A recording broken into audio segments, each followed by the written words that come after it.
चंद्रेनाम श्री प्राणनाथ निज मूलपते श्री महराज सुनाम तेज कुंवर श्यामा युगल पल पल करूं प्रणाम।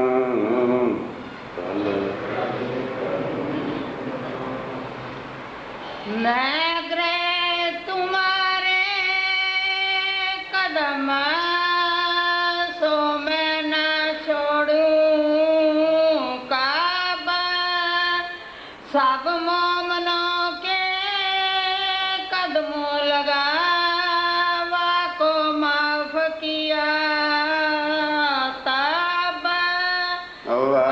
को माफ किया तब उनके भाई ने फरमाइए सुंदर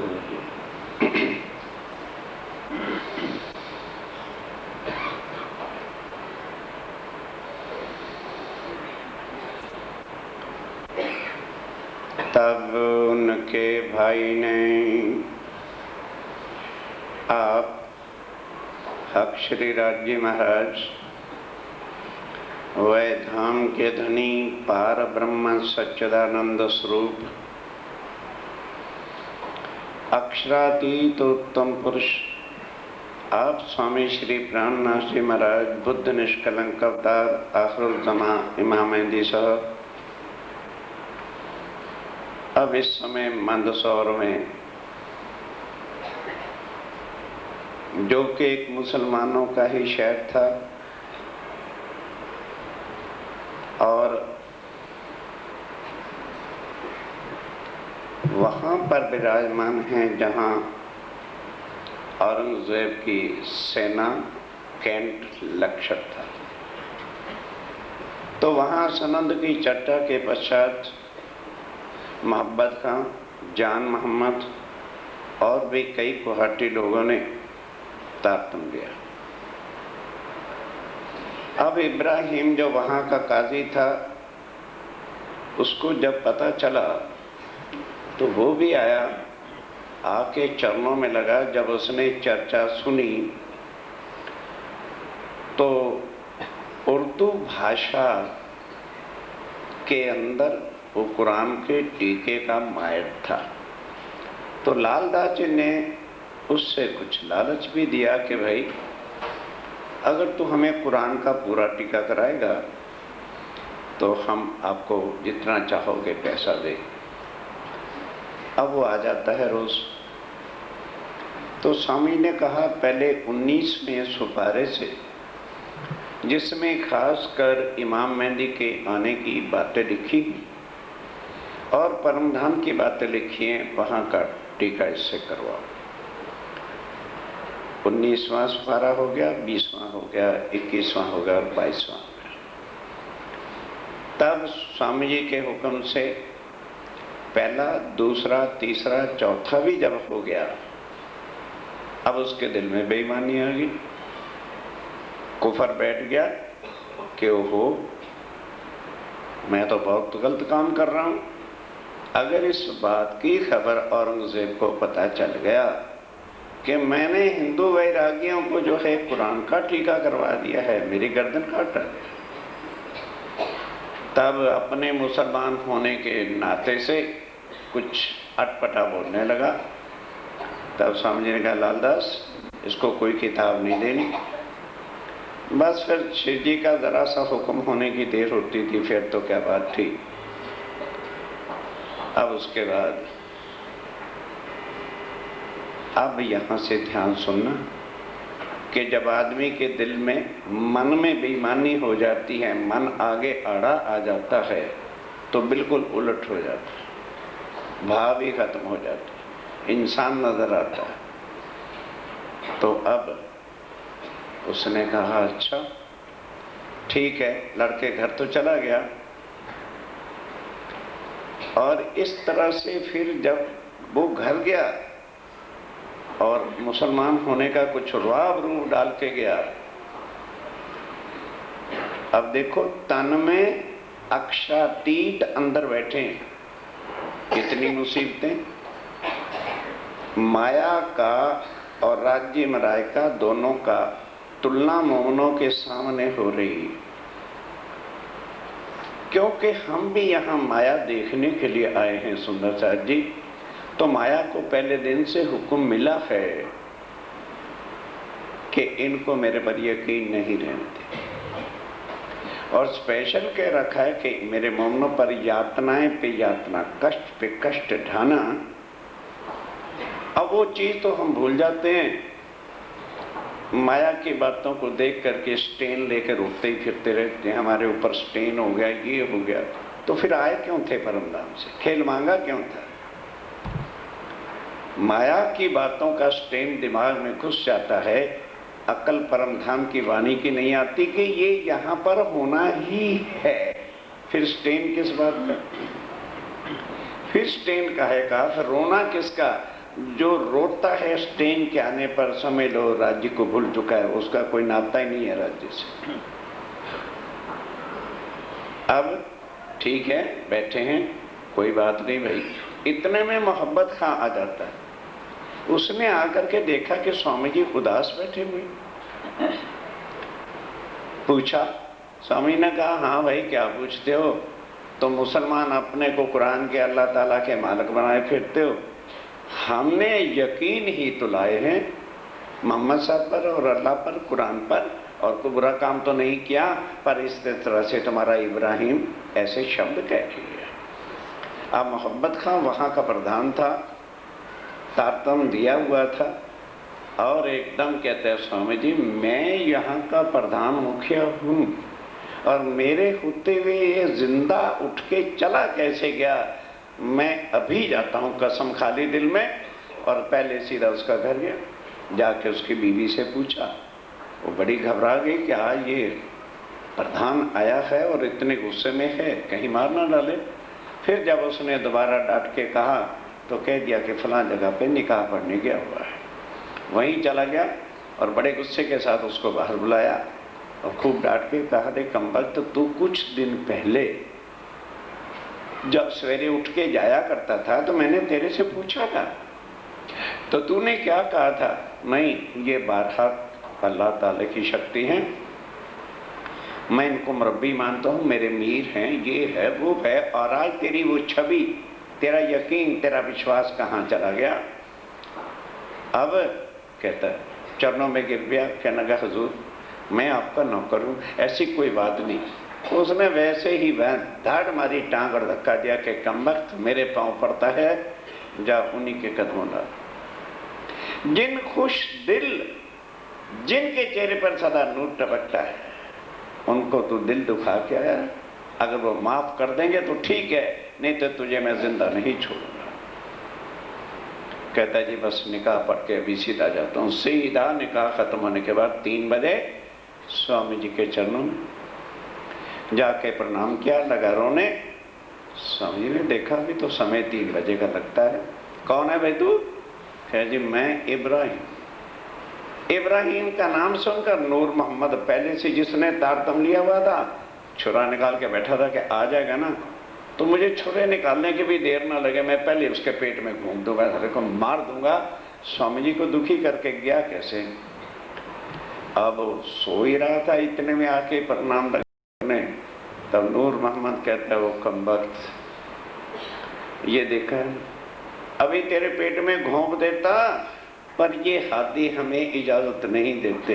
ये कहते हैं जो देत का साला, तुमको तुम भला चाहिए, इस वास्ते मैं मजबूर हूँ। उठ, सब मोमिन जितने भी हैं इनके चरणों की खाक लेकर के अपने मस्तक पे लगा, नहीं तो तेरे टुकड़े कर दूंगा।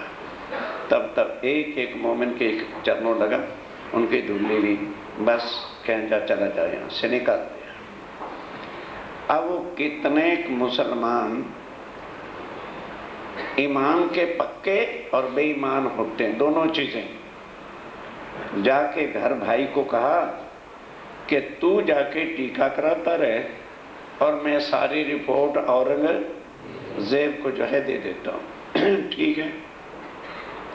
अब उसका भाई आकर के, उनका भाई, चरण सुना है हमें जहां से आज चर्चा शुरू हुई है, वो आता है टीका कराने के लिए। 5वां सिपारा शुरू किया, वे लिखाने लगा, वो उसका अर्थ लिखवाने लगा, हुआ जो पूरा, वो भी पूरा हो गया। इन समय दजाल ने, अब इस समय दजाल कौन? हुई इब्राहिम। उसने जाके उधर औरंगजेब को रिपोर्ट भिजवा दी, और जो उधर फौजें थी उनका जो बड़ा अफसर था, मेजर जनरल या जो कुछ भी वही होगा, उसको रिपोर्ट कर दी कि सर ऐसी ऐसी बात है, हिंदू वैरागी है, अपने को मुसलमान कहते हैं, और टीका धोती पहनते हैं, और कुरान, तफसीर हुसैनी सब किताबें उनके पास है। आप उन पर जल्दी एक्शन करके जेल में डाल दो, नहीं तो मैं सारी रिपोर्ट औरंगजेब को भेज दूंगा। अब वो भी डरा कि भाई इब्राहिम, उसमें काजी की बहुत बात मानी जाती थी, बस उसके लेके कहने का साहब आप घर जाओ, कल हम चुप्पे से इन सब वैरागियों को जो हैं उठा के जेल में डाल देंगे। बस ये बात जान मोहम्मद को पता चल गई। वो अब भागा भागा आता है, शोर किया जोर, बड़ा शोर किया, चारों तरफ से उसने अपनी सेना को हुक्म दे दिया कि जाओ मंदसौर के अंदर जितने भी वैरागी हिंदू हों और टीका धोती पहन दो, पकड़ करके जेल में डाल दो। रे साथी सब जुदे जुदे। अब जान मोहम्मद ने स्वामी जी को आके बता दिया था। उन्होंने कहा कोई बात नहीं, शहर छोड़ के नहीं जाएंगे। सब सुंदर साहब को कह दिया, सुंदर साहब घबराना नहीं, ये माया कुछ नहीं बिगाड़ सकती, केवल इतना करना है, गली गली में चले जाओ, एक से एक नहीं मिलना, इतना बड़ा शहर है, कोई कहीं को किसी गली में, कोई किसी गली में, बाहर तरफ उधर पूर्व पश्चिम सब शहर में घूम जाओ, और वो जो बड़ का पेड़ है ना, ठीक 11 बजे वहां आ जाना, मैं भी वहां आया करूंगा। तुम गली गली से अपने मोहल्ले से भीख के टुकड़े, भीख मांग के, खाना तो है, कहां से खाए, तो तुम जो भीख मांग के लाओगे झोलियों में, उसको भी इकट्ठा करके पहले मैं खाऊंगा, फिर आपको खिलाऊंगा। इस तरह से सब मोमिन जो है जुदा जुदा हो गए। चितना हुआ मरोड़, पर किसी का चित्त नहीं हुआ मरोड़, किसी का दिल उदास नहीं हुआ। लोग भाई अच्छे स्वामी जी के चरणों में आए हैं। राजा थे, लालदास भी थे आकर, भीम भाई आचार्य भी थे आकर, और इतने इतने बड़े बड़े घरों के, परिवारों के, दिल्ली के बड़े बड़े सेठ भी थे, लेकिन किसी का दिल उदास नहीं था। सब कोई अपनी गली में जाता है, जहाँ जहाँ गली होती है, सवेरे उठ करके माए जे भिक्षा दान। मुसलमानों के घर भी है, कोई हिंदुओं का भी होता होगा, पर वहाँ तो हिंदू और मुसलमान का कोई सवाल ही नहीं था। ये आपको बता देना चाहता हूँ, भीख में कोई मीट नहीं दान दे सकता, ये कुरान में लिखा हुआ है। मानो किसी ने मीट बनाया हो तो वो जो मांगने आया होगा फकीर, उसकी झोली में नहीं बांध सकते। इस तरह से कोई सवेरे सवेरे बना के तो नहीं बैठा हो। भीख में तो जो कुछ भी बचा होता है। अब सब मोमेंट टुकड़े वो भीख के मांगे हुए, अपनी अपनी झोलियां। हम तो चम्मचे चाहिए हैं, चम्मचे। ठीक है, आपका प्रधान बहुत दयालु है, जरा आश्रम में चमचों का नाम ले देना, फिर बताऊंगा तुम्हें। राज्य महाराज का प्रसाद, लंगर और नखरों के साथ तुम्हें नसीब भी नहीं होना, ये तरसोगे इसको। बराती नहीं हो, कौन सा प्रसाद मिल रहा है, और उधर हमारे धम धनी हमारी जागनी के वास्ते भीख के टुकड़े खाते। अक्षातीत ये जागनी है, ये गुरुओं का काम नहीं आ रहा है। गुरु तो बैठे गद्दों पर बढ़िया पलंग लगा के, जिनको दर्द है, ये बीत तक कोई कथा कहानी ना समझ लेना। मुंह में चले गए, दिल चित निमरोड़ हुआ।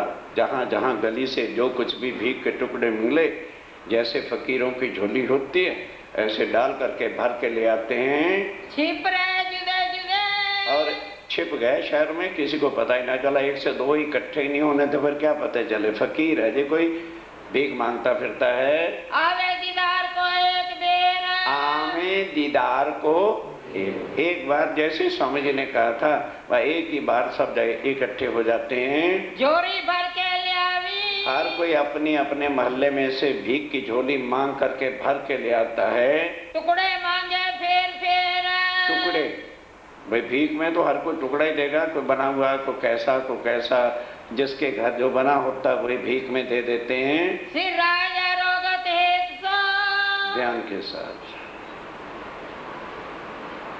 स्वामी जी बैठे होते हैं, जिस जगह कहा था बस कोई कपड़ा बिछा देते हैं। सब झोलियां स्वामी जी कहते हैं अपने अपनी झोली जो भीख मांग के लाए हो रख दो। अब उसके बाद वो झोली उठाते हैं, ध्यान देना, कहते हैं भाई ये किसकी झोली है? भरी सभा में एक तो भीख मंगवानी और ऊपर से पूछना ये किसकी झोली है। जिसकी होती थी ना वो सिर नीचे करके नहीं कहता था लो भाई मरे, इतने बड़े सेठ थे भिखारी बन गए, वो गौरव से खड़े होके कहते हैं समझिए मैं मांग के लाया, ये मेरी झोली है और फलां मोहल्ले से मांग के लाया जहाँ शेख इस्लाम रहता है, फलां मुसलमान के मोहल्ले से जो है मैं मांग के लाया हूँ। एक इनकी झोली के, फिर पूछते हैं अच्छा भाई ये किसकी झोली के हैं? सो बतावत अपने, हर जिस सुंदर साहब ने जो मांगा होता कपड़ा देख के पहचान जाता है ये मेरी झोली है, ए ले आया मैं, ये मैं मांग के लाया हूँ। राजी होवे जिन पर, उनके ऊपर स्वामी जी बहुत प्रसन्न होते हैं, बाता हंस हंस करे बनाए, और हंस हंस के बातें करते हैं और हर एक की झोली में से एक एक टुकड़ा भी खाते जाते हैं। कहने लगा भाई ये मोहल्ले वाले बहुत अच्छे, बहुत स्वादिष्ट है। बासी टुकड़े, बासी टुकड़े बहुत स्वादिष्ट, अच्छे, उनको खुदा पर कुछ यकीन और विश्वास है, ऐसा भाव लेकर स्वामी जी माँ के टुकड़ों को खा रहे हैं। मैं अजमावत तुमको, अब मोमनों को कहते पता है मैंने तुमको क्यों भीख मंगवाई? इसलिए ताकि तुम्हारे दिलों के अंदर जाति पाति, ऊंचे खानदान के हम हैं, हम करोड़ोंपति सेठ हैं, मैं धर्माचार्य था और लोक लाज मर्यादा संसार क्या कहेगा। हमें तो जरा सी बात स्टेन और ये है, ये ईमान है राज्य महाराज पर। अक्षरातीत खुद एक टुकड़े में खा और कह रहे हैं मोमनो मैंने तुम्हें इस मंजिल तक क्यों पहुंचाया है?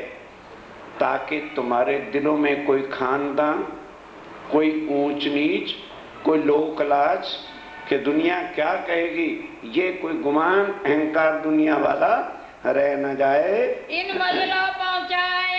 इसलिए मैंने तुम्हें भीख मंगवा के देखा है कि क्या किसी का दिल दुखता तो नहीं। मोमन राजी होए के, मोमन खुश होके कहते हैं स्वामी जी इतना मजा परमधाम में नहीं था जितना यहाँ।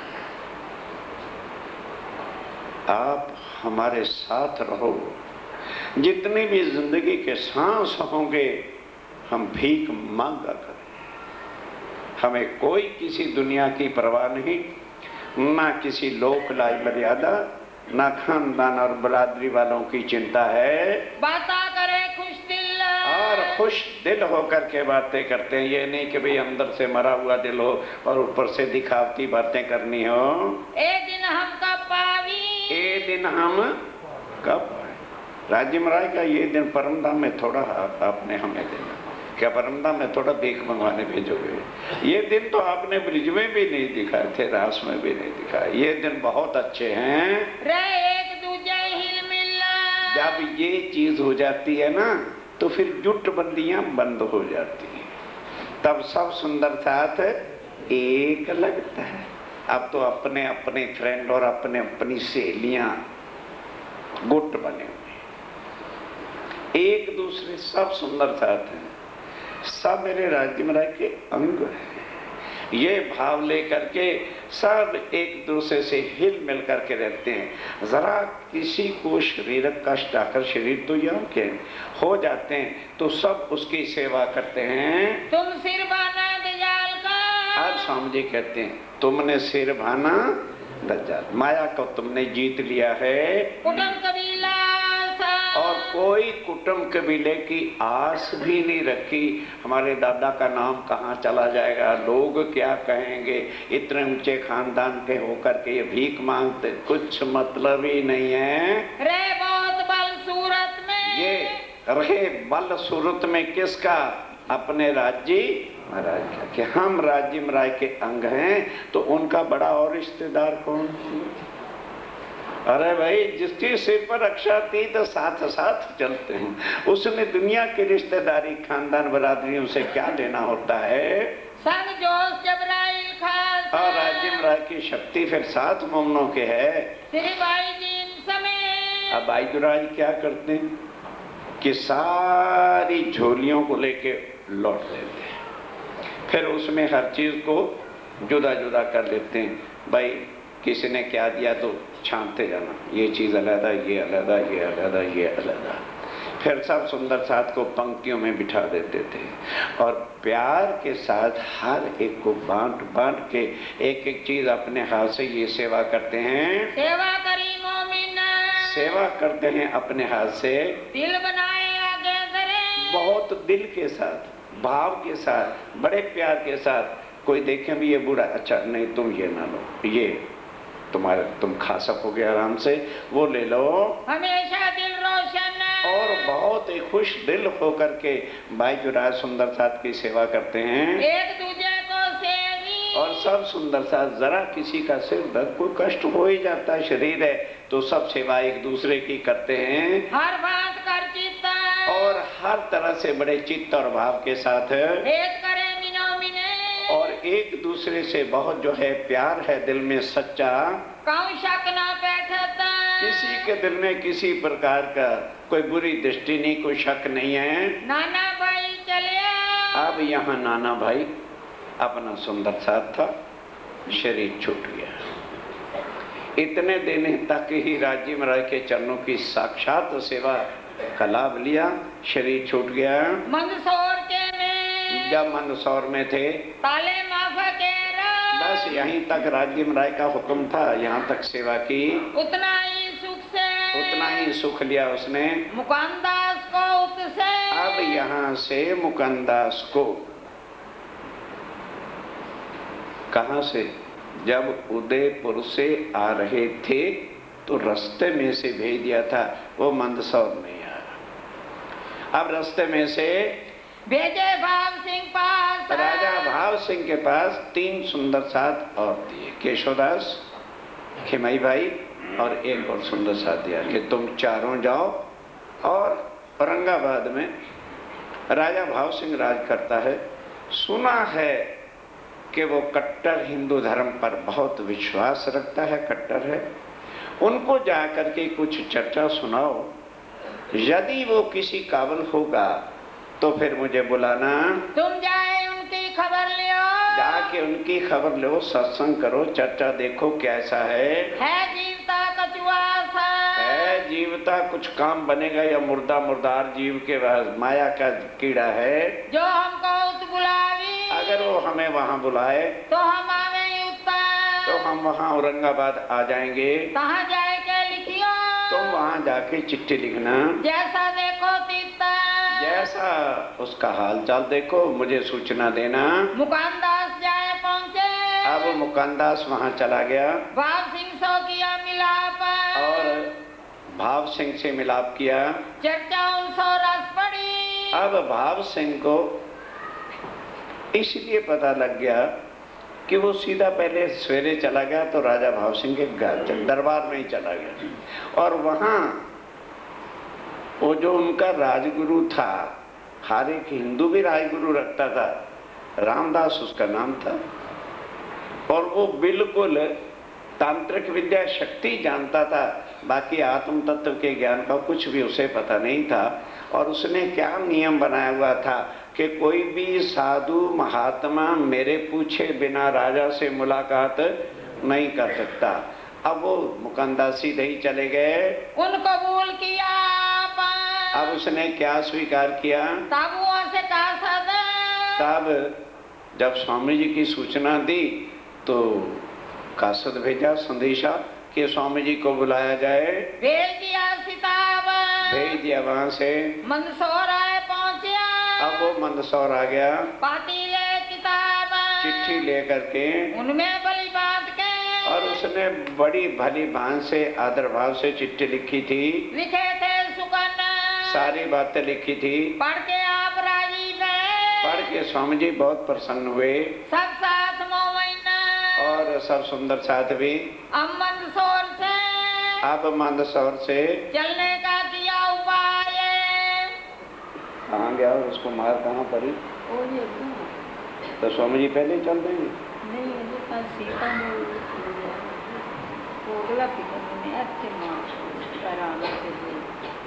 हाँ चलिए ठीक है, चलो पढ़ो दोबारा। अब मंदसौर से, अब मंदसौर से स्वामी जी चले, चलने का किया उपाय। सब सुंदर साथ को हुक्म कर दिया कि अब मंदसौर को छोड़ के चलना है। 8 महीने पूरे स्वामी जी मंदसौर में रहे, और 8 महीने तक बराबर भीख टुकड़े मांग करके ही इस तरह से व्यतीत किया।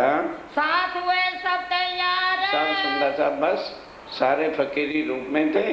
जब 11 बजे इकट्ठे होते थे तो कह दिया भाई आज शहर छोड़ देना, और शाम को 4 बजे वो पुल पार मंदसौर से बाहर इकट्ठे हो जाना, वहीं से आगे निकल चलेंगे। खबर सब पहुंचाए, और सबको जो है खबर गली गली में कर देना, कोई सुंदर साथ रह न जाए। सब साथ भेले गए, सब सुंदर साथ जहाँ स्वामी जी ने इशारा किया था वहाँ ही इकट्ठे हो गए, हुए चलने को होशियार, और चलने को तैयार हो गए। 8 महीने इतरे, 8 महीने मंदसौर में इसी तरह से व्यतीत किए। हुआ हुक्म परवरदिगार, तब हुक्म आ राज्य महाराज का चलने का। श्री मोहम्मद के मोमिनो, अब स्वामी जी कहते हैं सुंदर साथ जी, ए मंदसौर की भी तक, ये मंदसौर की भी तक है, अब यहाँ से आगे चले, अब यहाँ से आगे चलेंगे। तो कहूँ हुक्म हक, अब सुनो आगे क्या होता है। यहाँ से आए सीता मऊ, यहाँ से स्वामी जी कहाँ गए? सीतामऊ। सीतामऊ से जाएंगे उज्जैन, जिसको अवंतिकापुरी कहते हैं। तहाँ से नौलाई, वहाँ से सीतामऊ से नौलाई आए, तहाँ से आए उज्जैन, वहाँ से उज्जैन आए। 28 मंजिले गई, 28 मंजिले का मतलब पैदल यात्रा होती थी। 28 दिन के बाद उज्जैन में पहुँचे। भादो सुद छठ को, भादो सुदी छठ को रे धनबाई के घर, धन भाई के घर पहुँचते हैं। सुंदर साथ जी 2.5 साल हो गए। किस चीज को? कुंभ के मेले को। हरिद्वार में कुंभ का मेला हुआ, 2.5 साल के बाद उज्जैन पहुंचे। तो कुंभ के मेले के 2.5 साल बाद छोटी कुंभ भी लगा करती है, या नासिक में और या उज्जैन में। इस बार उज्जैन में छोटी कुंभी का मेला था। अब वहां जब स्वामी जी पहुंचते हैं तो इस तरह से हालत थी। बड़े बड़े सेठ रहते थे। स्वामी जी 23 दिन रहे। 23 दिन सेठों ने ही भंडारे दी।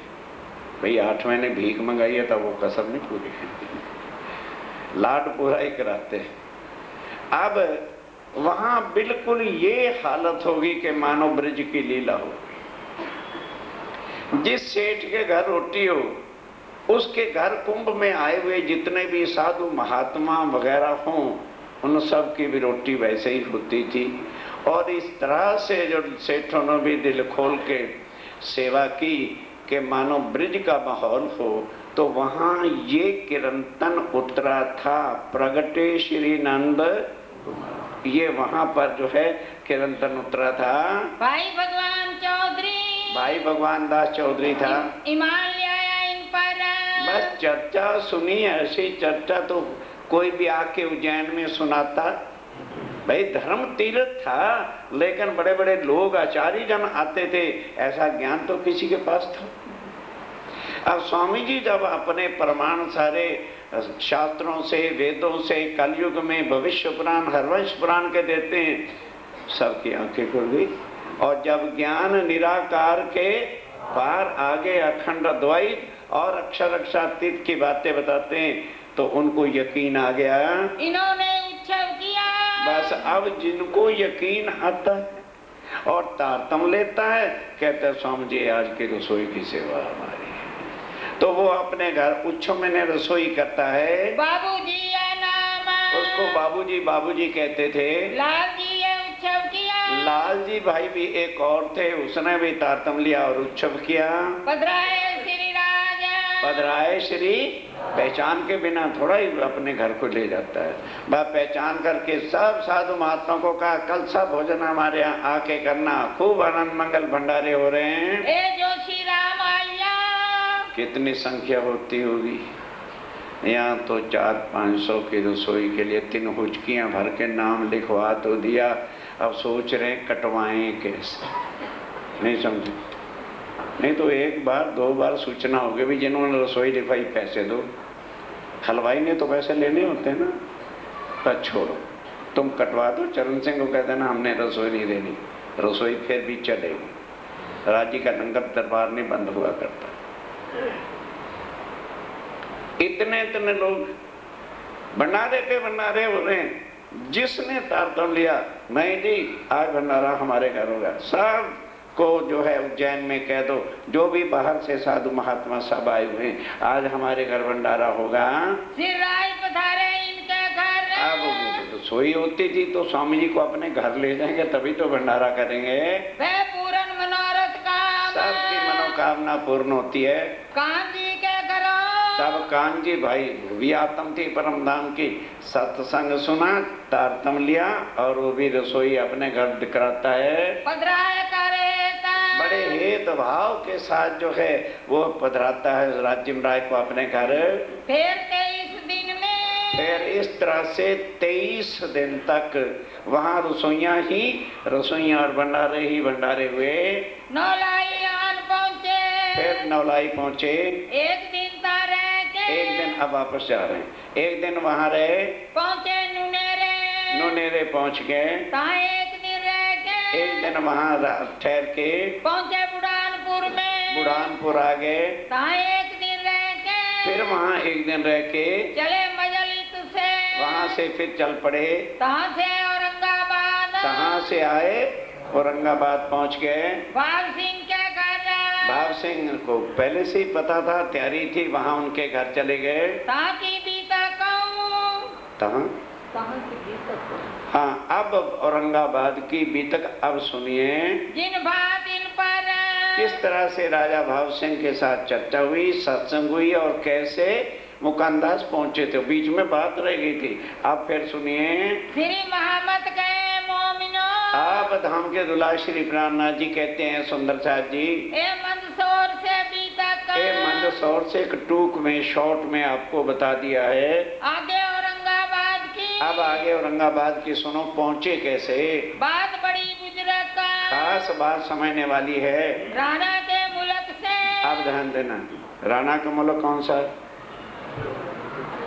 उदयपुर। बाबा क्या यार सारे बैठे हो, उदयपुर को राणा का मुल्क कहते। अब वहां से जब चले थे, आए रामपुरे के ठौर। रामपुरा गांव में आके ठहरे थे जहाँ वैरी साल लूटने आया था। जब वहां से चले स्वामी जी, दुधलाई डेरा किया। दुधलाई में आके ठहरे। ताकि दयाले शोर, वहाँ वो वैरी साल ने आके शोर किया था लूटने का। तब वहाँ से मुकानदास को, तब जब चले तो मुकानदास जी को वहीं से वो मंदसौर नहीं आया। और केशवदास, और साथ केशवदास, खिमाई और वल्लभ, खिमाई दास और वल्लभ इन चारों को कहा कि भी तुम वहां जाओ औरंगाबाद। भेजे भाव सिंह पास, राजा भाव सिंह के पास भेजे। जय भाव सिंह के उत्तर, अब ये राजा भाव सिंह के पास चले गए। केशव वल्लभ बैठे दुकान। ध्यान देना, केशव और वल्लभ दास अपनी झोपड़ी में जहाँ भी कोई स्थान होगा उसको दुकान करके कहते भाई वो वहां बैठ गए। खिमाई भाई सांगरे, खिमाई भाई मुकानदास जी के साथ हमेशा रहता है। मुकानदास निर्गुण जान। अब इन लोगों ने, निर्गुण तो थे ही थे, उदयपुर से सबको फकीरी लिबास पहना हुआ था। केतक महीने फिरे। अब ध्यान देना, 2-3 महीने तक जाता है दरबार में और मुलाकात होती। ये तो बाद में जब मुलाकात होगी उसका प्रसंग बता दिया था। कितने के महीने तक घूमता फिरता रहा, राजा से मुलाकात ही नहीं हुई।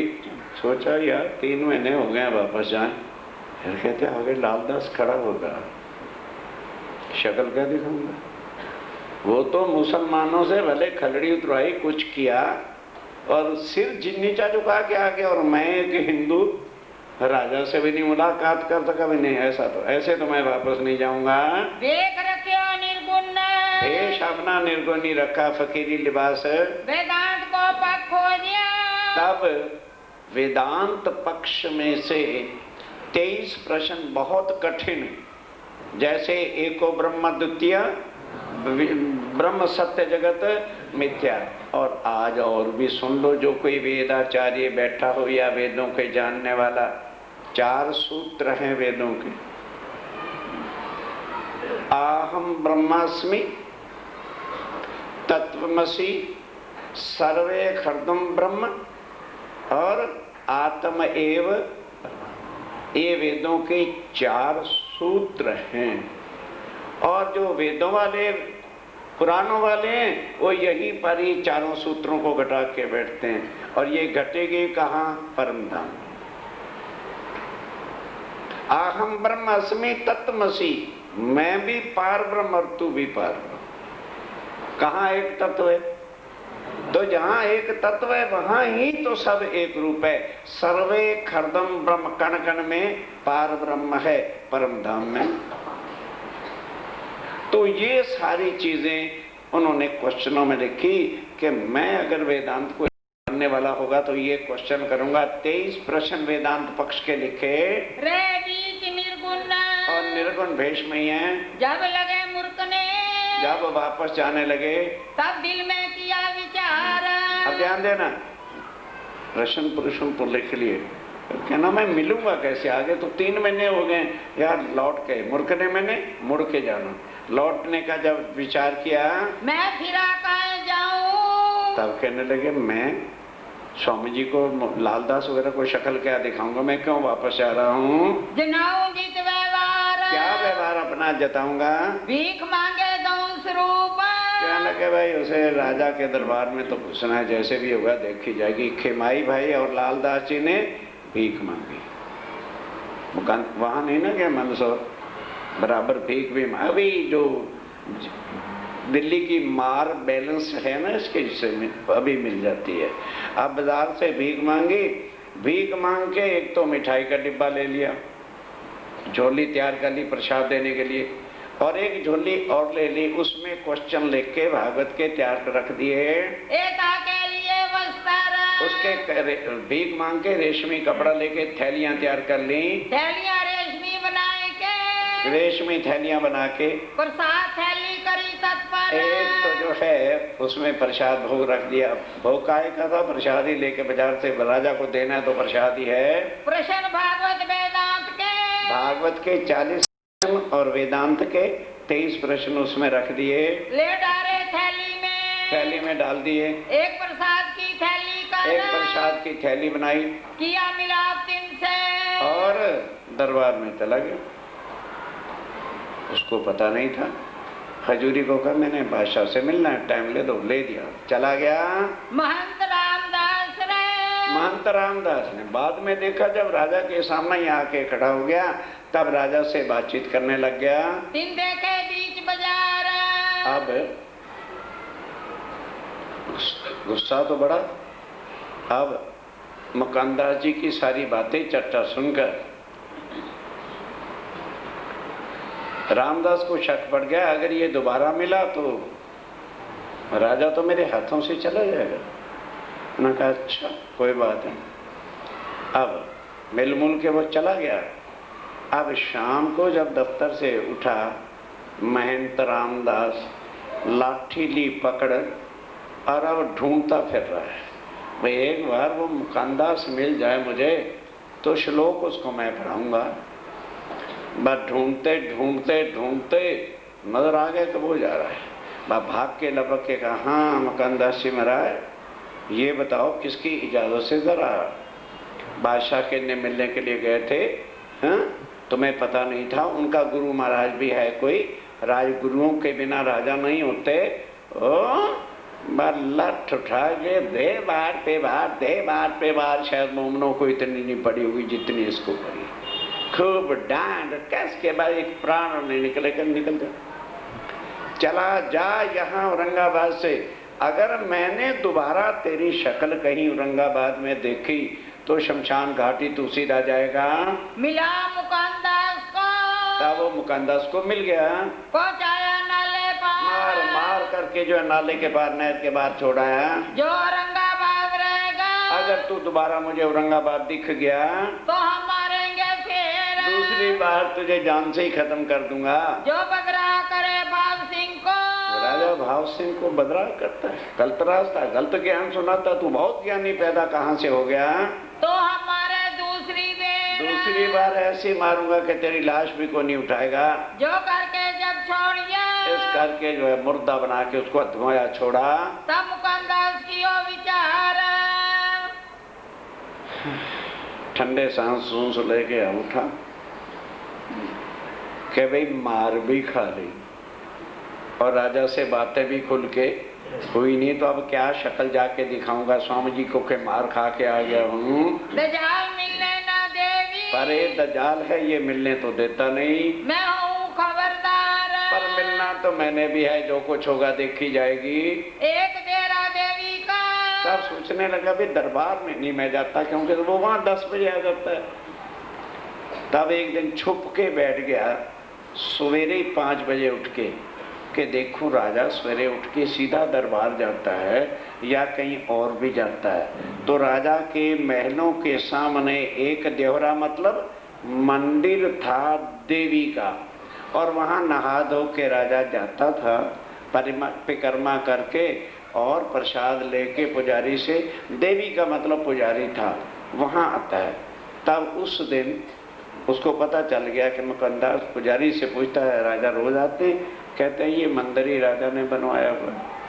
फिर उसने भीख मांगी, फिर उसी तरह से एक थैली प्रसाद की तैयार की और एक थैली में प्रश्न वही रखे, मैं बैठो दिन में। अब उसमें जाके बैठ गया।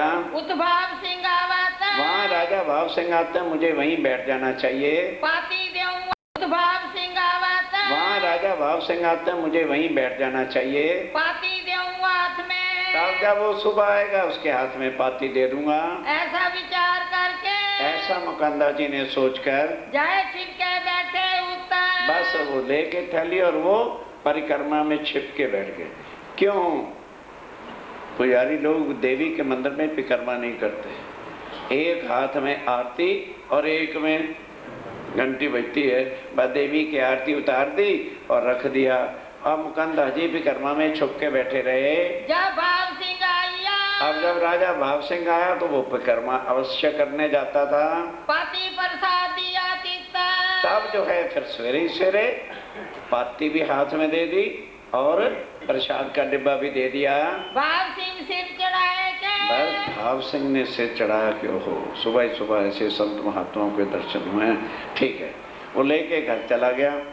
जाके अब कोई राजगुरु तो था नहीं, बड़े आराम से भागवत के सवाल और वो पढ़े। अपने नौकर को भेजा के जाओ मंदिर में परिक्रमा में एक साधु महात्मा होंगे, उन्हें बुला के ले आओ, कहो राजा बुला रहे हैं। चला गया, बुला के लिया। तो राजा कहने लगा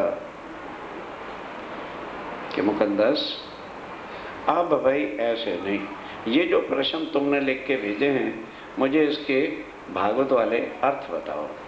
तब वो उसमें क्या था कि अखंड ब्रिज कहाँ है, अखंड रास कहाँ है, प्रतिदिन 11 दिन की लीला जो हुई है वो किसकी है, और उसके बाद अक्षर अक्षातीत के भेद क्या है।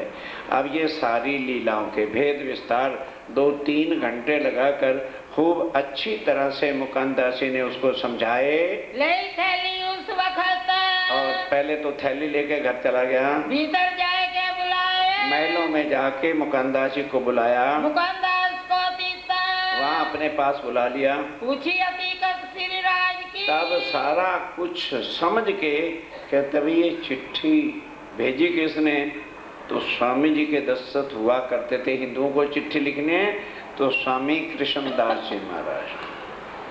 कहने भाई स्वामी जी कहाँ हैं, कहने लगे जी इस वक्त वो मंदसौर में है, और फिर उसके बाद आगे जब आपका प्रसंग होगा तो जैसे आप कहोगे वैसा हो जाएगा। कहाँ है स्वामी कृष्णदास? वो स्वामी कृष्णदास जी जिन्होंने चिट्ठी लिख के तुझे भेजा है वो कहाँ हैं, तुमको क्यों कर भेजिया, और मेरे पास किस लिए भेजा है, को अपनी दिली आस जो तुम आस लेके आए हो क्या चाहना है वो बताओ। खोल पाती पढ़ने लगा, और पाती खोल के पढ़ने भी लगा, मिले प्रश्न भागवत, उसके अंदर भागवत के प्रश्न थे, उसका अर्थ पूछा, और लिखे वेदांत के, और वेदांत के भी थे। तब उस मुकांदासी ने बताया कि महाराज ये जो जितनी देवी देवता तीर्थंकर अवतार त्रय गुण ब्रह्मा विष्णु महेश हैं, इन सब का महाप्रलय में नाश होगा, और हमारा तो कल्याण नहीं हो सकता, हम भाव से पार कैसे होंगे। फिर ये जो हमारे अंदर है ये जीव है, जब तक आत्मा पार ब्रह्म की पहचान नहीं होगी और हमारा संबंध नहीं होगा, तब तक हम कभी भी भवसागर से पार हो ही नहीं सकते। विचार होने लगा तीता, तब उन प्रश्नों का विचार विमर्श करके समझाने लगे। ताक जाल बैठा था। अब इतने में 10 बज गए और रामदास भी आ गए। अब रामदास आके कुर्सी पर बैठ गए। अब उसको गुस्से से आग तो लग गई, और बस और तो कुछ नहीं रहा। कहने लगे राजा साहब मैं आपका गुरु किस लिए, फिर मेरा फोटो खिंचवाना है क्या? इनकी तो शक्ल नहीं देखनी चाहिए। ये कहता भगवान 2 है, कोई कहता दुनिया में भगवान 2 है, एक कहता एक बाल स्वरूप का है और एक किशोर का है, फिर कहते हैं वो भी भगवान नहीं है, उससे ही आगे इनका भगवान कहीं 7वें आसमान पे रहता है। ऐसों की शक्ल देखनी चाहिए। तुम क्या कैसी चर्चा सुनाते हो और कैसा ज्ञान अनाड़ियों से बैठ के सुनते हो। अपने हिसाब से बोलने लगा। रामदास महंत, जो रामदास महंत था, तीन ईर्खा के वचन के, ईर्ष्या के जेलिसी के शब्द कहे, आता जाता कुछ था नहीं। स्वरूप में विराजत, कि ये तो भगवान के 2 स्वरूप बताते, बे मैंने 2 स्वरूप बताते हैं। ये 2 कृष्ण बतावत, ये 2 कृष्ण बताते हैं। सारे ग्रंथों में एक ही कृष्ण की लीला है, और ये कहते हैं नहीं कृष्ण 2 थे। जो कहूँ न शास्त्रों में, जो किसी शास्त्र में लिखा ही नहीं 2 कृष्ण। इनका मुख न देखिए। ऐसे साधु महात्मा को तो धक्के दे के निकालना चाहिए, शक्ल देखना भी पाप है। चर्चा कैसी इनसे, फिर कैसा ज्ञान चर्चा इससे बैठ के करते हो। तब भाव सिंह बोलिया, आखिर राजा था। तब राजा भाव सिंह समझ गया कि ये इसका दुश्मन है। तब राजा भाव सिंह अपने राजगुरु से कहता, तू ये बता आत्मा और जीव क्या होता है, क्योंकि वो ज्ञान मुकांदास जी ने बता दिया। कहने लगे क्या तूने मुझे आत्म कल्याण का भी कभी ज्ञान सुनाया?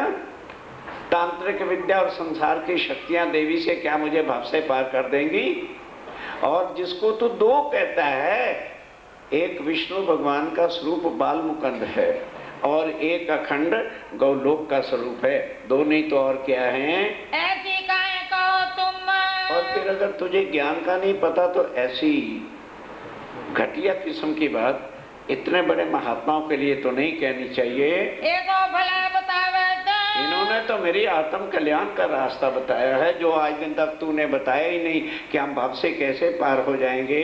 निज स्वरूप बतावे तो हम। और निज स्वरूप पार ब्रह्म का क्या है उसकी पहचान बताई, और ये भी बताया है कि पार ब्रह्म के निज स्वरूप के साथ हमारा संबंध क्या है। भाव सिंह जानिया, भाव सिंह दिल में समझ गया, इत्जाल हरामखोर, ये हरामखोर इसकी दुश्मनी करता है, इनके साथ दुश्मन, इनके साथ दुश्मन है, क्योंकि वो ज्ञान में निपुण और इसको कुछ आता नहीं, इसलिए जेलसी है, तो करे तय शोर, इसलिए ज्यादा शोर शराबा कर रहा है। छोड़ दो मुकद्दस को।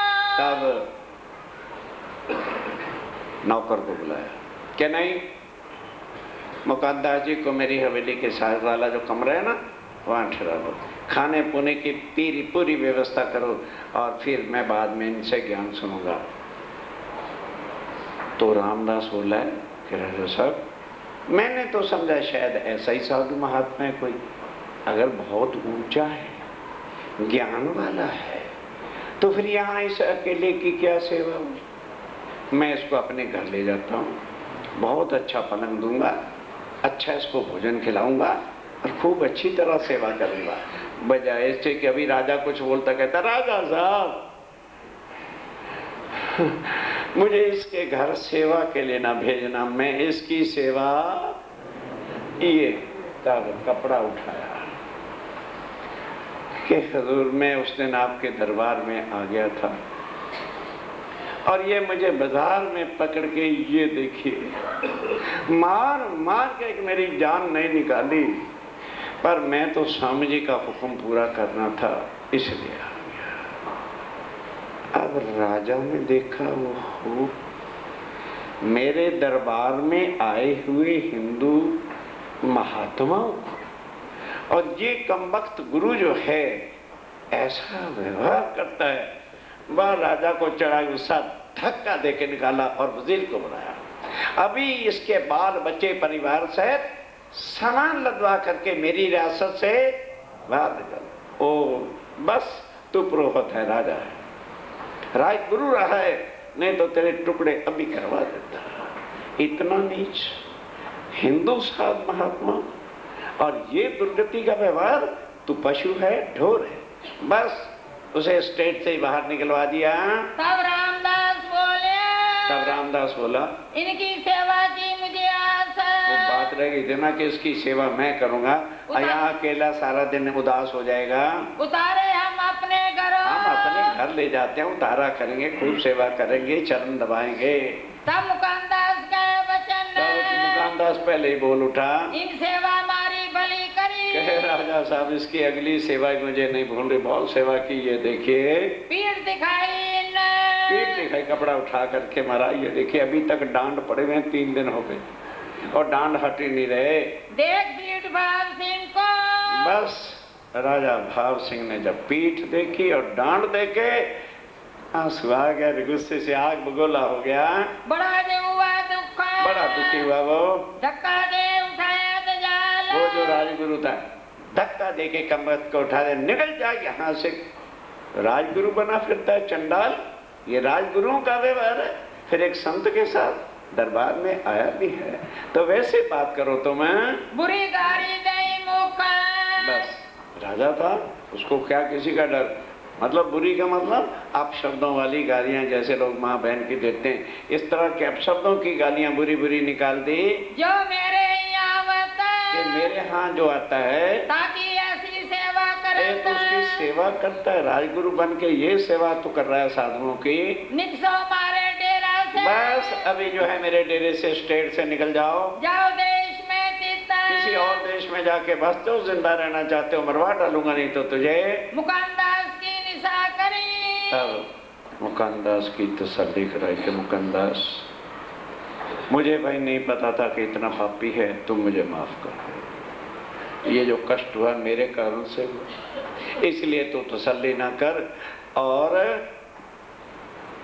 प्रश्न पूछे पंडितन, तो अब कहते हैं मुकानदास कहता है कि महाराज मैं आपके दरबार में गया था तो वहाँ बड़े बड़े पंडित रहते थे, ये मेरे 23 प्रश्न और ये मेरे 19 प्रश्न, इसमें से भी मैं छाट के शॉर्ट कर देता हूँ 30 या 22 या 25, और सारे तुम्हारे दरबार के पंडित एक तरफ और मैं अकेला एक तरफ। उनको कहो कि वो जितने प्रश्न बनाना चाहते हैं बना ले, और मेरे केवल ये 23 प्रश्न होंगे। 3 घंटे की मोहलत उनको पढ़ने की देना और 15 दिन उनको जवाब देने की देना।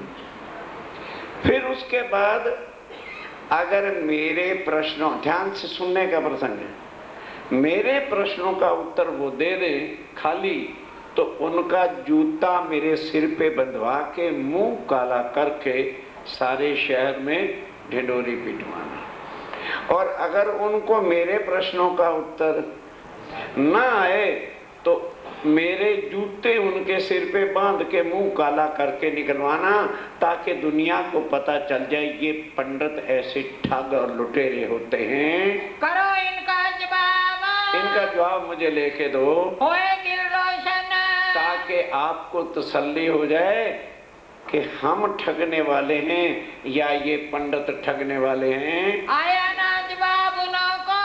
अब उन्होंने 80 सवाल बनाए थे, सबने मिलके 80 क्वेश्चन, और ये 23 क्वेश्चन थे। अब पढ़ के हाल जाए, एक भी सवाल का जवाब आता नहीं है। निंदा लगे करने। अब निंदा के साथ पता नहीं कमबख्त कहाँ से लेके आ गया मुसीबत हमारे लिए। अब उधर राजा ने क्या कह दिया पंडितों को, जब तक इनके सवालों का जवाब नहीं दोगे, जो डेली तुम्हें किसी को 20 किसी को 10 परायनों का मिलता है, वजीर को कह दिया ऐसे बंद कर दो। भाव सिंह भाव सिंह ने मना कर दिया, आवत ना जवाब तुम्हें जवाब नहीं आता तो निंदा काहे को करते हो, तुम जवाब लेके आओ। मुकंदास जी ने क्या कहा, पंडित पूछे जो प्रश्न, पंडित जो भी प्रश्न पूछेंगे मैं उत्तर दूंगा, मैं ताको उत्तर दूं, मैं उनका उत्तर दूंगा, इनका मनाऊं मन, और इनको तसल्ली करा दूंगा फलां ग्रंथ में ये लिखा हुआ है। मैं पूछूं जो इनको, और मैं जो प्रश्न पूछूं इनको, ये ताको दे बताए, ये सारे मिल करके उसका उत्तर दें। जो हारे दो मिले, हम दोनों में से जो हार जाए तो अपने ही बांध के फिराए, तो दूसरे का जूता, अपना ही जूता कहते हैं, बांध के शहर में जुलूस निकलवाया जाए। प्रश्न 80 पंडित ने लिखे, पंडितों ने मिलकर 80 क्वेश्चन लिखे। 23 मुकंदास, 23 क्वेश्चन, उनमें से भी जो कठिन से कठिन और बातें थी वो लिख के 23 क्वेश्चन मुकंदास जी ने तैयार किए। 15 दिन मोहलत दी, और 15 दिन की मोहलत रख दी, क्यों होए विश्वास, ताकि राजा साहब आपको विश्वास हो जाए कि ये लुटेरे तुमने अपने दरबार में बांधे हुए हैं। पंडित रोए पावत, अब पंडितों को किसी को 10 किसी को 20 जैसे जैसे योग्यता थी, और उस समय दरबार से मिला करता था रुपए 10-20, किसी को 10 किसी को 20। जब उत्तर दोगे प्रश्न, तब राजा ने कह दिया पंडितों बहुत खीर खट्टे खा लिए, अब जब इनका उत्तर दोगे उस दिन पैसे मिलेंगे, तब हम करें बख्शीश, तब ये बख्शिश होगी। मुकंदास उसी दिन, मुकंदास जी उसी दिन, उनके 80 दुनिया के सवाल थे, बस वही उसी दिन ही उत्तर लिख के कहा, लो राजा साहब ये इनके 80 सवालों का जवाब है। प्रश्न खोल किए साफ, सारे प्रश्न खोल के बता दिए, गीता का है, ये भागवत का है, ये रामायण का है, सब ग्रंथों का विशेष खंड भी लिख दिया। देव उत्तर हमारे प्रश्न का, कहने लगे राजा साहब अब मेरे प्रश्नों का उत्तर पंडितों से लेके दे दो, करो भाव सिंह इंसाफ, और फिर तुम इंसाफ कर लेना सारा कुछ। उत्तर तो आवे नहीं। अब पंडितों को उत्तर कहने लगे अच्छा यार कल देखेंगे, कल देखा, परसों देखा, 5 दिन बीत गए, 10 दिन बीत गए, दिन रह गए 5। अब क्वेश्चनों की उत्तर की तो चिंता नहीं, चिंता ये है कि मुंह होगा काला, मुकंदास का जूता होगे सिर पर, और दुनिया के सामने घुमाया जाएगा जिनसे हम पैसे लेते हैं। तो एक पंडित कहता है देखो बाद में जो जूता बांध के भी तो शहरों के सामने घूमना है, अपन रात को 10 उसकी कोठरी पर चले चले और जाके उसका जूता उठा के सिर पे रखना और कह दें भाई मुकंदास जी ये 10 अंगूठा भी लगवा लो और पाँव के भी 10 लगवा लो, हम आपके प्रश्नों का उत्तर नहीं दे सकते। हम हारे हारे और हारे तो दुनिया को तो नहीं पता चलेगा। बंद कोठरी में तो उसका जूता सिर पर रखना। बस मिलके सारे मुकांदा जी के पास चले गए। तब रात को किया विचार, तब रात को विचार किया, चल आए मुकांदास पे, चल के रात को मुकांदा जी के पास आ गए कहे हम पर होते मारा। कि हे मुकांदास जी महाराज, अगर तो तुम्हारे स्वामी जी ने यही कहा है कि पंतों का जनाजा ही निकाल दो, भूखे मार दो, तो फिर हमारे कोई बस की बात नहीं। बाकी रही हार जीत की सवाल, इन प्रश्नों को ब्रह्मा में नहीं उत्तर दे सकते तो हम कहां से ला के देंगे। और बाकी रही जूते की लाओ, हम अभी सब सिर पर रख लेते हैं। जो स्वामी जी जो कहा, अगर स्वामी जी ने यही कहा है कि पंतों को मार ही देना भूखा, के रोटी बानो पंडितन, के पंतों की रोटी बांध दो, तो हमारा क्या चारा। फिर हमारा कोई चारा नहीं, हम कुछ नहीं कर सकते। संतोष पकड़े मन, और संतोष से बैठ जाएंगे, जो काम धंधा होगा करते फिरेंगे। ना तो हमारा छुटकारा करो। तो मुकांदास ने कहा, भाई हमारे स्वामी जी ने किसी ने नहीं करके ऐसा कर, वो तो तुम्हारा ऐसा व्यवहार था तो मैंने राजा को कह दिया, बाकी जूते भी मेरे मत से फिर हम ऐसा नहीं काम करने वाले। तो कहने लगे, महाराज जो कुछ आप कहते हो राजा उस पर अमल करता है। 10 दिन हो गए, खीर देखी ही नहीं कैसी होती। दही बड़े रोज खाते थे, देखे ही नहीं क्या होते हैं। अचार प्रचार से ही गुजारा कर रहे थे। राजा को कह के जरा हमारी वो बख्शिश तो छुटवाओ, ताकि बच्चे रोटी तो ढंग से खा सके। कह लगे, देखो भाई मैं राजा तो हूं नहीं, पर मैं जाऊंगा, तुम्हारी खातिर अवश्य जाऊंगा। जब तुमने इतना सब कुछ स्वीकार कर लिया, अवश्य जाऊंगा और राजा से कहूंगा, कोशिश भी कहूंगा पूरी कि तुमको जो कुछ पहले मिलता था उतना मिले। हमारे 10 बेर, और महाराज हम 10 बेर हारे, एक बार क्या अंगूठा लगवा लो। तब मुकांदास ने कहा, तब मुकांदासी ने क्या कहा, हम कहेंगे फिर, हम राजा से अवश्य मिल करके और उनकी तसल्ली करा देंगे। तब कहा भाव सिंह को, तब मुकांदास जी आए और राजा भाव सिंह से क्या कहा, क्या उत्तर दे प्रश्न। फिर राजा भाव सिंह जी बैठिए। मुकांदास ने कहा, मुकांदास जी आज कैसे आना। कहने लगे, देखो वो प्रश्न ऐसे हैं कि जिनका उत्तर ब्रह्मा त्रिदेवा भी दे सकते नहीं, और पार ब्रह्मक्षरातीत को खोज खोज, इस वास्ते बेचारे पंडितों को क्यों मार रखा। मेरे कहने से मैं सिफारिश करता हूँ, उनको जो पहले आप दिया करते थे वो दो, क्योंकि अगर कोई दोष उनका है तो उनके बच्चों का क्या दोष है। वो भी बेचारे नाहक भूखे मर रहे हैं। ये तो लीला अखंड की, ये तो लीला अखंड अक्षरातीत की है। ये पंडित जीव जो संसार के हैं, ये क्या उसका उत्तर दे सकेंगे। इनका ना पहुँचे मन, इनका मन चित्त बुद्धि नहीं जा सकती। तब आधारो छे क्या। राजा कहता है, रे मुकांदास बहुत गड़बड़ कर दी तेने। मैं तो चाहता था ना रहे बांस न बजे बांसी, इनको निकाल ही दूं, पर अब आपका कहना मैं मोड़ नहीं सकता। बात आपकी सत्य, मैं पहले दिन ही समझ गया था ये क्या उत्तर देंगे, पर भाई खाली खीर खट्टे तो ना खाएं, कुछ तो करके खाएं। आधा देते हैं, 10 वाले को 5 और 20 वाले को 10। वजीर को हुक्म कर दिया कि भाई आधा दे दो बस, और ज्यादा नहीं देना। आधे का हुआ हुक्म, आधे का हुक्म हुआ। प्रात को मिलके का, तब मुकांदास आए। फिर पंडित ने कहा, अच्छा हम सवेरे पता करेंगे आपसे। फिर वो पूछने आए, कहने लगे, भाई मैंने तो खूब अच्छी तरह से समझाया बुझाया, पर वो भी मेरे कहने से। आधा तुम्हें बख्शिश कर दिया है और पूरा अब नहीं मिलेगा।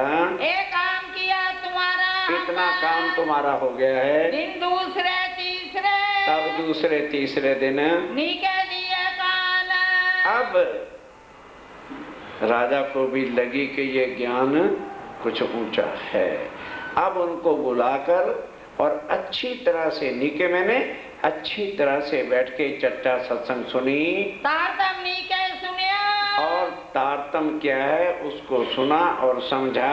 होए गई पहचान, तब होए गई पहचान। क्यों हो, हमारी आत्म माया में खेल देखने के लिए आई और अक्षातीत ही हमें जगाने के लिए मनुष्य तन में जगह जगह पर भटक रहे हैं। बुलाओ श्री जी सेठ जी को। बस तुरंत कहा मुकंदस जल्दी से स्वामी जी को लेके आओ। बड़े आदर सहत भाव के साथ चिट्ठी लिख के दी और कहा वहाँ सुंदर साहब कितने हैं?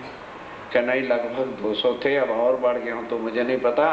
कहने का अच्छा 200 घोड़े लेके जाओ और कोटा बूंदी जो है वो मेरा बॉर्डर है, वहाँ तक मेरी सीमा है।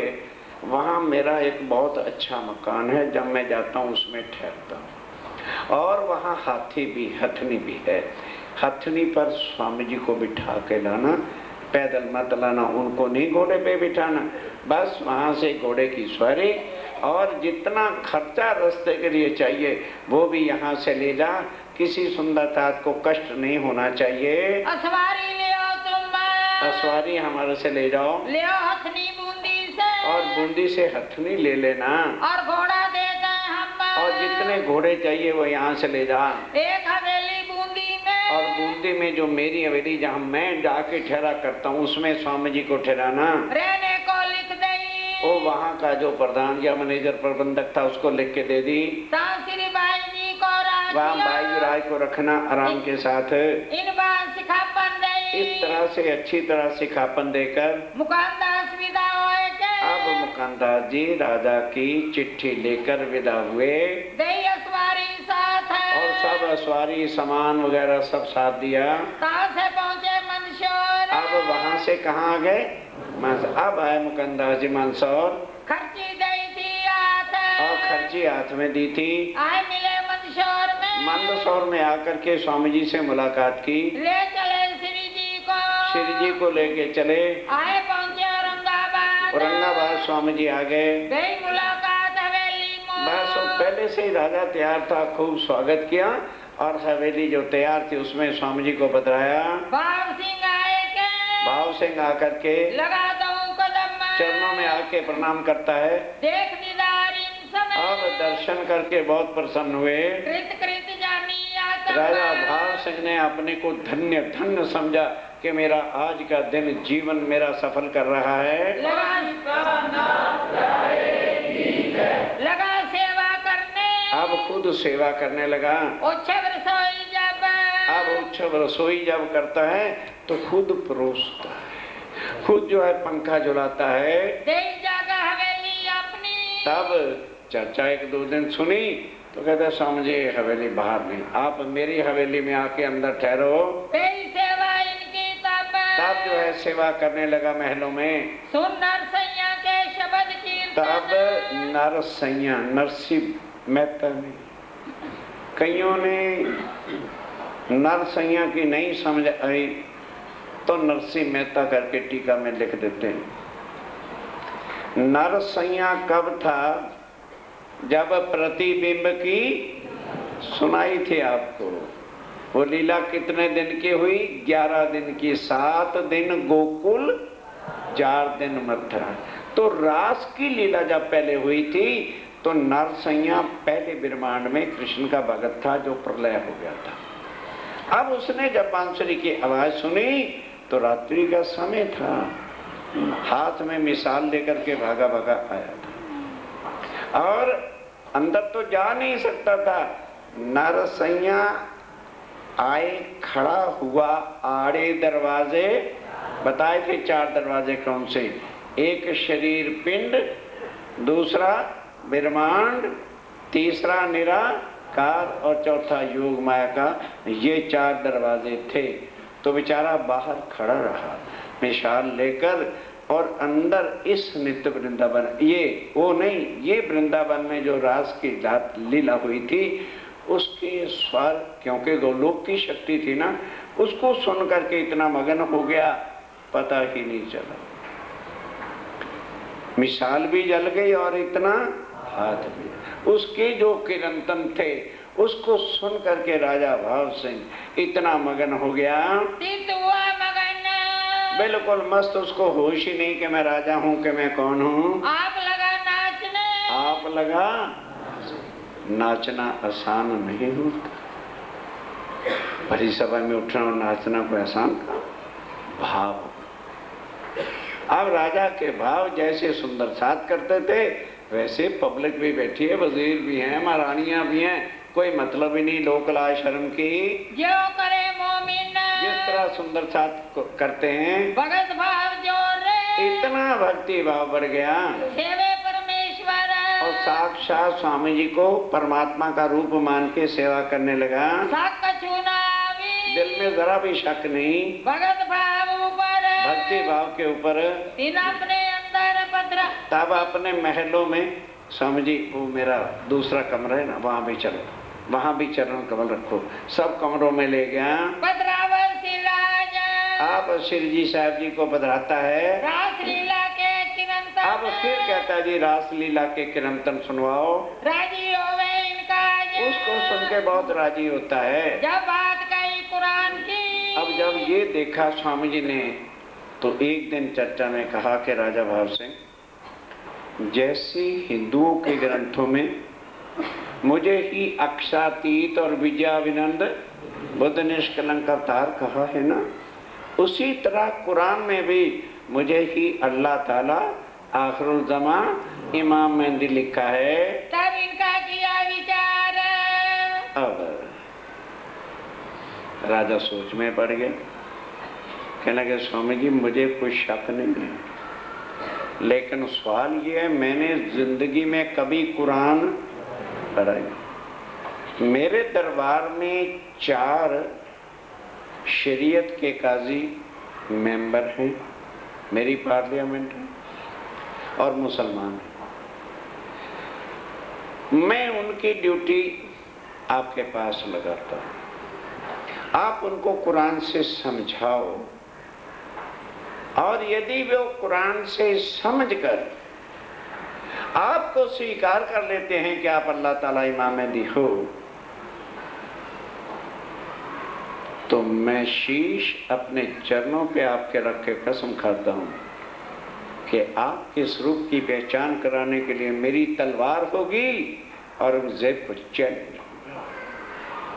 तब स्वामी जी कहते ठीक है। और काजी कौन कौन से हैं? कहते जी एक तो अव्वल खान, समझ गए? अरे बाबा किसको याद पड़ा है? अव्वल खान ताल पे तारतम लिया था, वो औरंगाबाद में रहता है। दूसरा जान मोहम्मद है, तीसरा अमीन खान है, चौथे फतेहुल्लाह है जो सबसे बड़ा वजीर था। बादशाह ने कहा राजा ने मैं इनकी 3 घंटे ड्यूटी आपके पास लगाऊंगा, आप इनको 3 घंटे पैर 1.5 पैर तक कुरान से समझाओ और इनसे लिखवा दो कि आप ही आखिरुल ज़मा इमाम मेहंदी हैं। क्यों पावी? तब जो है अगर ये गवाही सैदी पता लग गया, इनका करो करार, इनका निश्चय करिए। ए मुसलमान 4, ये 4 मुसलमान मेरे चाकर इतना, मेरे चाकर है, मेरे पार्लियामेंट के सदस्य हैं, इनको तुम समझाओ, इनको कुरान से समझाओ, मुकदमा क़यामत, और क़यामत की सारी बातों से ये मान जाएं कि आप ही इमाम मेहंदी आखिरुल ज़मा हैं। तब मैं औरंगजेब सो, तब औरंगजेब सो बांध के कमर कस के उसका सिर झुकाऊंगा। लड़ो वास्ते दीन के। भाई मुखीजा जी सोना है तो मेरे सामने ना प्लीज बैठा करो। आपने रोज का डंडा बना लिया, एक साइड में सो जाया करो, सामने ही सोना, फिर मेरे अंदर गड़बड़ होती, चर्चा को टोकना पड़ता। बोलो चित्रानाथ प्यारे। चलिए लड़ो वास्ते दीन के, दीन के वास्ते आपको जहर करने के लिए मैं औरंगजेब से लड़ाई लड़ूंगा। सिर सौंपया इन बात पर, सिर सौंपा मैं, सिर आपके कदमों पर रख के कसम खाता हूँ। तब श्री साहब जी ने कहा, तब श्री जी साहब जी ने क्या कहा? सौंपो हमको मुसलमान, ठीक है राजा भाव सिंह, हम तेरे विचारों पर बहुत प्रसन्न हैं। चारों मुसलमानों को मेरे पास भेजो, तिनको हम समझावी, उनको हम कुरान से समझाएंगे। वे यावे ईमान, वो जब ईमान ले आए वे के तुमको तहकीक, और वह तुम्हें लिख के दे देंगे, तहकीक निश्चय करेंगे तुम्हारा इस्लाम कि वाकई है राजा भाव सिंह, दीन इस्लाम के मालिक आप हैं कुरान तरफ तुम्हारे, और कुरान पढ़ते हम हैं, मायने तुम जानते हो। तुम कमर बांधो दीन के काम, फिर तुम कमर कसना। ए बात मानी भाव सिंह ने, ए राजा भाव सिंह ने बात मान ली मेरे मन पर हक कि जी मैं इसको स्वीकार करता हूँ, तुम इन पर मेहनत करो, आप इन पर मेहनत करो। ये बात बड़ी बुजुर्ग, ये तो बहुत बड़ी बात है कि मुसलमानों का इमाम मेहंदी और आया है हिंदुओं के तन में, इससे और क्या बड़ी बात है। ये तहकीक कर उठे, ये निश्चय करके उठे। होने लगी चर्चा तिनसे, अब बाहर एक हवेली ले ली, वहाँ स्वामी जी बैठते हैं और वो चारों अब चर्चा करेंगे। चारों को राजा ने हुक्म करके भेज दिया। तो अव्वल खां ने जब चिट्ठी पढ़ी, उन्हें कहा रे इमाम मेहंदी तो उदयपुर में मिले थे और मैंने उनके कदमों में पहचान करके तारतम भी लिया था, ये दूसरा इमाम मेहंदी कहाँ से है? चल के मैं दर्शन तो करूं। अब वो आया दर्शन करने, आगे कौन बैठा है? शेजी साहब वही भागा चला आया, आके चरणों पे गिर पड़ा, ओ मेरे नबी आप यहाँ कैसे आ गए? कह लगे जैसे तू अब वहां मिला था और भी तो आत्माएं तुझे कहा था, जगह जगह गांव गांव नगर नगर जुदा जुदा फिरकों में जुदा जुदा तनों के अंदर हैं, तो जब तक उन तक ये वाणी नहीं पहुंचाएंगे कैसे उनकी आत्म जागृत होगी भाई? नीतावे दो वक्त, वो दोनों वक्त आने लगा। रे इन काम में, इसी काम में स्वामी जी जुटे हुए हैं। इन समय भट्ट भवानी, अब उधर से क्या होता है ध्यान के साथ? भवानी भट्ट दक्कन से बुद्ध गीता बुद्ध स्तोत्र स्वामी जी ने खास मंगवाया था, जो तुम्हें भाता नहीं, और महेश्वर तंत्र और पुराण संहिता, ये चार किताबें जिसके अंदर विजया विनंद बुद्ध निष्कलंक अवतार रक्षातीत के ही जाहिर होने के सब प्रमाण हैं, वो लेकर के आया। उदयपुर का मिलाप, अब इसका उदयपुर का मिलाप था, सोई मिलिया, वो आके यहाँ मिला। ही भवानी प्रश्न और भवानी के कुछ उसको चमत्कार भी होते रहते थे। बुद्ध गीता बुद्ध गीता और बुद्ध स्तोत्र ले आया दक्कन से, दक्कन से लेके आया था, जो स्वामी जी ने मंगाया था। इन समय मुजरा किया, अब इस समय आके उसने दर्शन किए, सुख पाया इनमें और बहुत सुख पिया उसने। नित्य चर्चा में वांछन, अब स्वामी जी ने क्या कहा कि देखो भवानी भट्ट, हम इधर मुसलमानों से बैठ के चर्चा क्या करेंगे, तो तुम सुंदर साथ को बुद्ध गीता और बुद्ध स्तोत्र अच्छी तरह से समझाओ।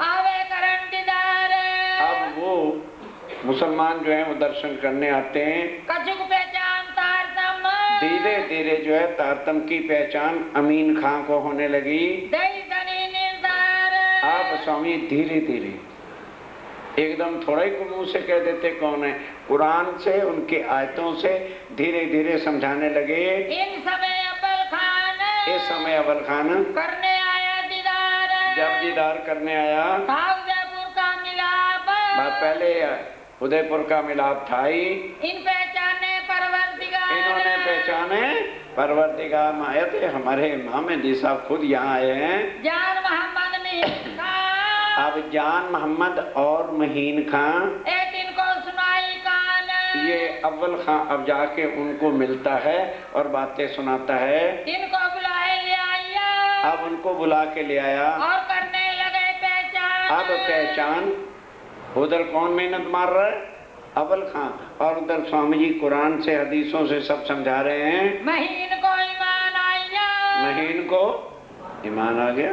उसने भी कहा जी मैं लिख के देने को तैयार। अव्वल खान ने भी लिख दिया कि बिल्कुल आप ही आखिरुल ज़मा इमाम महदी कुरान से है, हम मंजूर करते हैं। ये भी ताबे हो गया, तारतम ले लिया, सुंदर साथ में शामिल हो गया। लड़ने लगा। अब मुसलमानों से, दज्जाल कौन है इस समय, मुसलमान रोकेंगे, उनसे लड़ने लगे।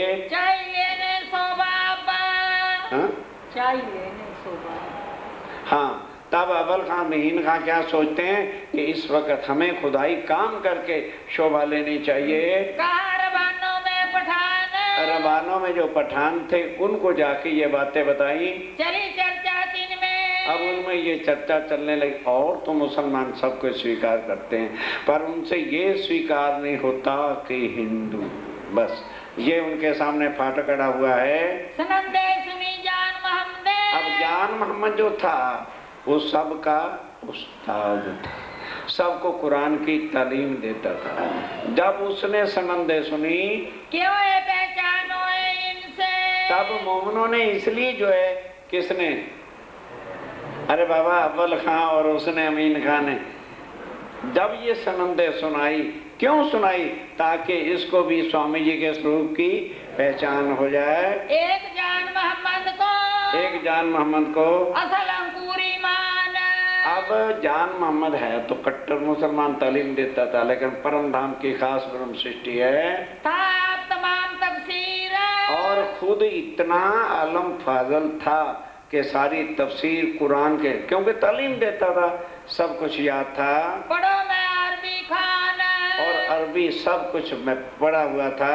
देता तालीम सबन को, देता तालीम सबको, तालीम कुरान की देता था। ये तेरे पठान, जितने पठान वहाँ रहते थे औरंगाबाद में, किन सुनी हकीकत। अब ध्यान से, अब जब उस्ताद भी जाने लगा तो सारे पठानों को पता चला यार बेड़ा गर्क हो गया। जब उस्ताद ही वहां जाने लग गया है तो फिर क्या करना चाहिए, कहे बुरा भला अनुमान, और अपनी जुबान से बुरा भला कहने लग गए। अब भगवान बात 4.5 घंटे तक बराबर बैठ के बुद्ध गीता और बुद्ध स्तोत्र की चर्चा रोज सुनाता है। कथा सुना के फारग होता है। अब उधर स्वामी जी 1.5 पैर तक बराबर उनको कुरान हदीसों से पहचान कराते रहते हैं। तब उठ के खाना खाते हैं। बस भोजन करने के बाद लेके प्रसाद, तब तोड़ने के पलंग पर जाते हैं। जब दिन रहा पिछला, घड़ी रहता है 7 घड़ी रह जाती है, चितवन का समय आ जाता है। तब से राज महाराज उठते हैं, करे 700 बात, सब सुंदर साथ को चितवनी के लिए तैयार करते हैं। चर्चा होए अति बड़ी, और बती इस समय चर्चा परमधाम की, परमधाम में कैसे जाना उसके बिना कुछ नहीं होती। हुआ श्रृंगार का वक्त, श्रृंगार का वक्त होता है। संध्या को आरती होगी, तब संध्या समय आरती बराबर होती थी।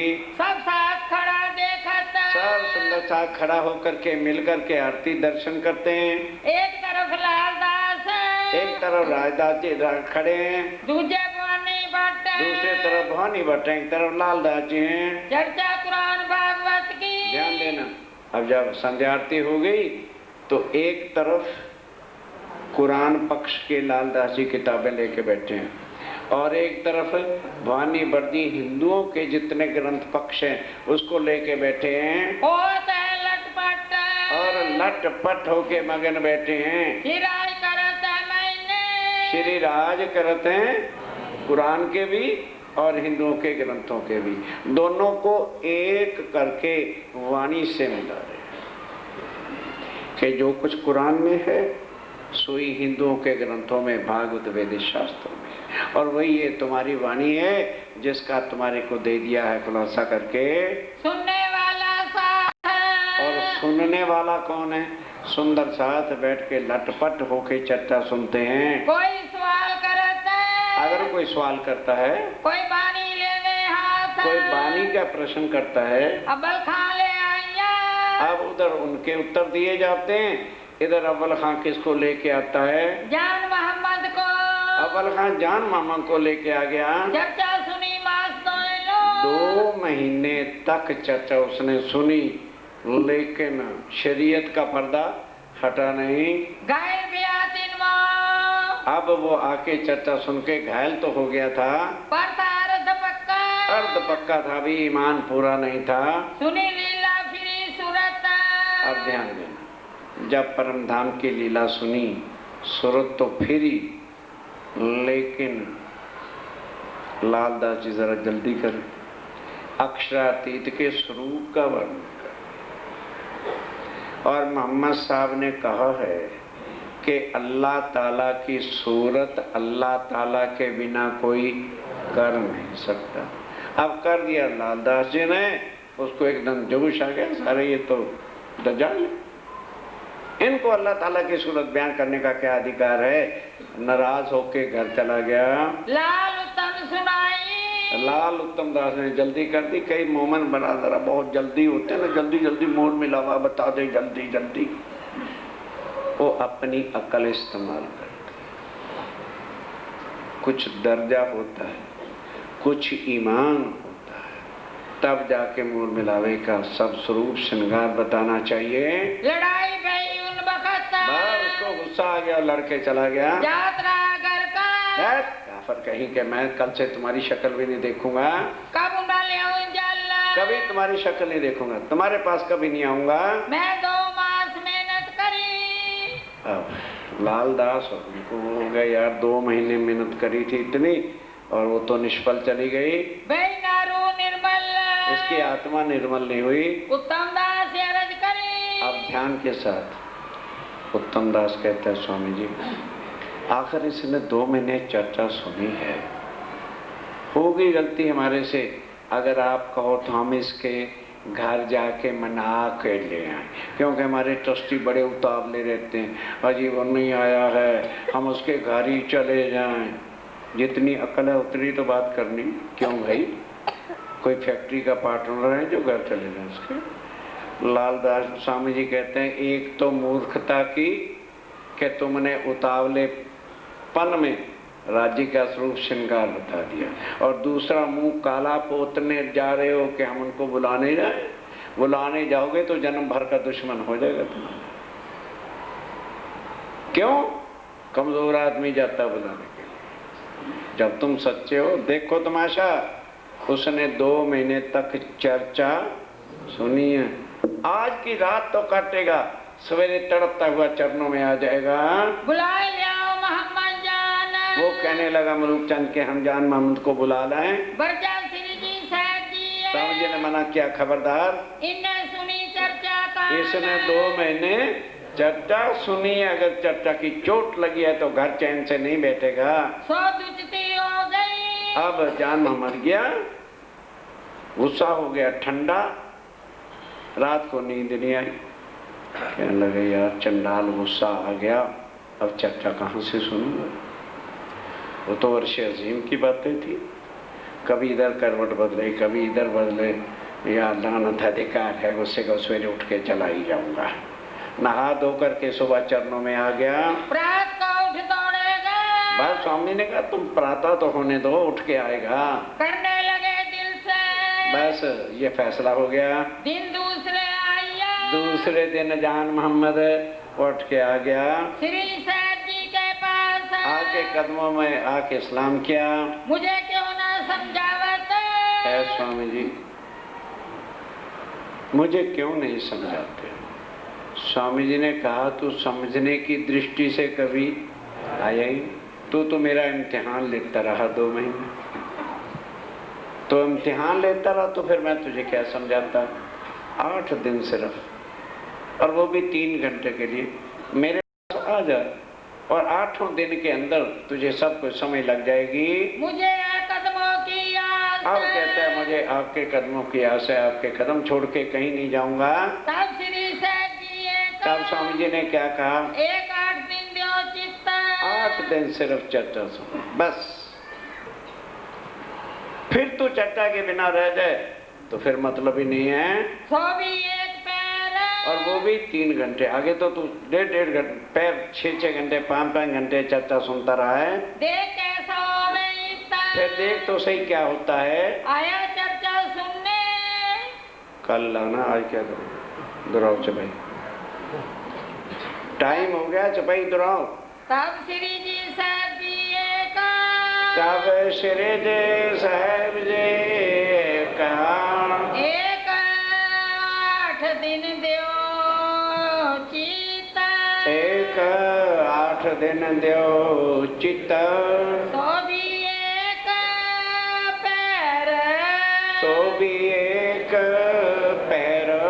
देख कैसा होवे इतना। देख कैसा हुए। सुंदर साहब जी 8 दिन सिर्फ चर्चा सुनने के बाद ये सोचो, औरंगजेब के दरबार के बड़े बड़े काजी ईमान रह के श्री जी के चरणों में आत्म का संबंध जोड़ के तारतम देते हैं।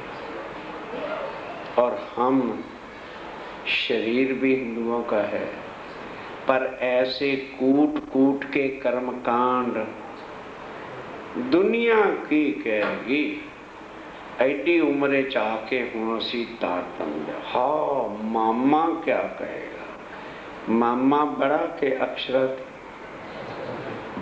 तारतम मत लेना, मैं ये नहीं कह रहा। ऐसी चर्चा सारे ब्रह्मांड में घूमाओ, फिर तुलना करो कि रूढ़िवादिता के बिना मुरारी बापू रामायण फलाना भागवत, वही ना, निराकार के इधर उधर की कहीं चर्चा हो, मुझे भी ले चलो, मैं तैयार हूं चलो। और ऐसा ज्ञान जो देवी देवताओं को भी आज दिन तक मिला है, वो ज्ञान मिल रहा है। फिर लोकलाज को देखें, क्या जिस वक्त नरकों में जाएंगे रिश्तेदार मामा चाचा साथ जाएंगे? सोचो और विचारो। अब कट्टर से कट्टर मुसलमान काजी और दिल्ली की शरीयत का मेंबर है फतेहुल्ला, किस तरह से चरणों में आते हैं, ये कल विषय सुनेंगे। फिर तोलिएगा बुद्धि में, विचार करिएगा कि ये ज्ञान कौन सा है। फिर औरंगजेब की शरीयत का दरबार और स्वामी जी की वाणी पत्थरों में से जान पैदा करके दिखाती है। हमारा तो दिल फिर इंसान का है। वाणी सुनो, सोचो और समझो। बोलो श्री प्राणनाथ। हरदी हरदी भोग लग गया।